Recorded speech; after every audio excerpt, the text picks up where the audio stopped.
અભય થઈને નિષ્પક્ષતાથી નિરપેક્ષ રીતે વાસ્તવિકતાનો અરીસો રૂપી સચોટ માહિતી લાવતો સત્યની સાથે અભય ટાઈમ્સ। સુરતમાં અસામાજિક તત્વો સામે પોલીસ લાલા કરી રહી છે, ત્યારે ઉત્તરાયણમાં એક કોમ્પ્લેક્સમાં વૃદ્ધ પર યુવાન દ્વારા હુમલો કરાયો હતો, જે ઘટના સીસીટીવીમાં કેદ થતા હાલ વિડીયો વાયરલ થયો છે, જેના આધારે પોલીસે તપાસ હાથ ધરી છે।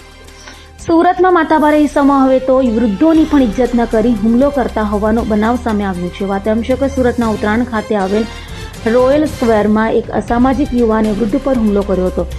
વૃદ્ધ સાથે યુવાનનો કોઈ કારણસર ઝઘડો થતા વૃદ્ધ પર હુમલો કર્યો હતો। વૃદ્ધને ધક્કો મારી અસામાજિક તત્વોએ પાડી દીધા બાદ અન્ય લોકો દોડી આવ્યા હતા, જે ઘટના સીસીટીવીમાં કેદ થતા હાલ આ સીસીટીવી વિડીયો સોશિયલ મીડિયામાં વાયરલ થઈ રહ્યો છે, જેના આધારે પોલીસે ગુનો નોંધી તપાસ હાથ ધરી છે।